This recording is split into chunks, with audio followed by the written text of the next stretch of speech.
Hi, I'm Professor Natalie Burgess from Long Beach City College. Now that you have learned about the logic behind why writers cite using a chain of command, you will learn about the updates to the 2016 8th edition MLA Style Guide. The 2016 8th edition MLA guidelines are centered on a standard set of 9 items for all source types. While you may or may not have all 9 items for each resource, the items your resource does have will be used to create a bibliographic entry for any resource on your works cited page. This new, more uniform approach to citation allows the writer to use online resources while still maintaining academic integrity and following an academic standard of documentation. The 9 item areas are the following: the author, title of the source, title of the container, other contributors, version, number, publisher, publication date, and location.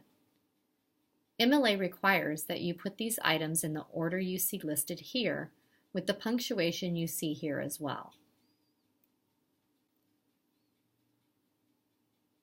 One area of confusion can be where to put what kind of punctuation and what kind of punctuation to use. Notice that only numbers 1, 2, and 9 are followed by periods. A comma follows everything else.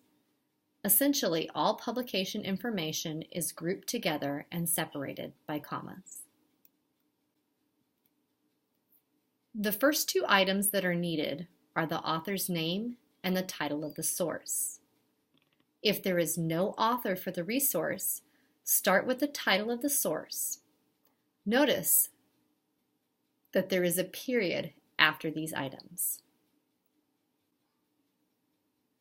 Another area of confusion has been the new concept of containers.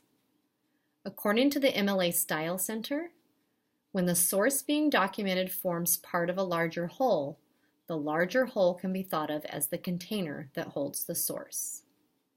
For example, if you are citing a specific chapter in a book, the title of the book is the container because it is the larger whole that contains the source, the chapter of the book. Another example is a work from an anthology, such as an essay or a short story. In this case, the title of the anthology is the container, because it is the larger whole that contains the source, the title of the essay or short story. For online sources, the website is generally the container for a short work found on the website. Container titles are placed in italics, directly following the title of the source.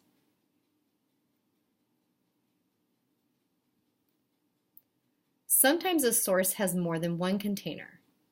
Here are some examples of sources that have 2 containers: an article in a journal found on a database, a song on an album from a music streaming service, and an episode in a TV series on an entertainment site. The version of a resource refers to the form being used by the writer. For example, books may have multiple editions. This would fall under the category of version. Also, specific books, such as the Bible, come in many versions, such as the King James Version or the English Standard Version. This would also fall under the version category. Resources may also have expanded, updated, or revised versions, which would also fall under this category. For media sources, such as movies, there may be a director's cut or an enhanced version with commentary. These too would be noted under the version section of the citation. The resource you are using may be too long to be printed in one resource and are therefore broken up into many individual sources as a part of a numbered series.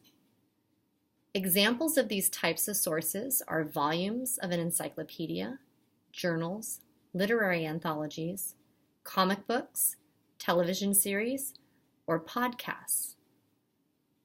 the version number is included in this category. Sometimes resources such as journals have both volume and issue numbers, and the issue number would be included here too.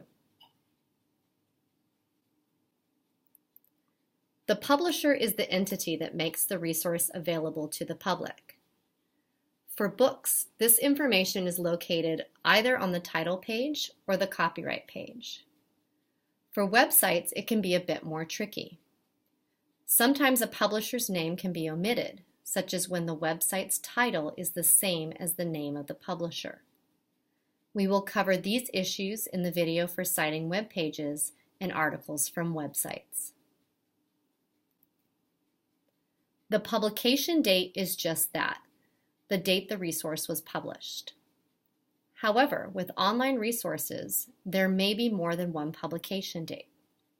When this happens, the new MLA asks that the writer select the date that is most meaningful or relevant for his use of the source. Specific examples will be provided in the videos for citing different kinds of resources. The location of a resource is determined by the kind of source being used. For print sources, the location is either a page number or a page range, and this is preceded by lowercase p period for a single page or lowercase pp period for a page range. For online sources, the location is the URL. In the 2016 8th edition MLA, when using URLs, the https:// is omitted. The MLA Style Center at mla.org has an excellent template that can be filled out when preparing a bibliographic entry for citation. Now that you have learned what items are needed to create a bibliographic entry that meets the 2016 8th edition updates, in the following videos, we will put this process into practice, citing some of the most commonly used resources in academic writing, using the template provided by the MLA Style Center.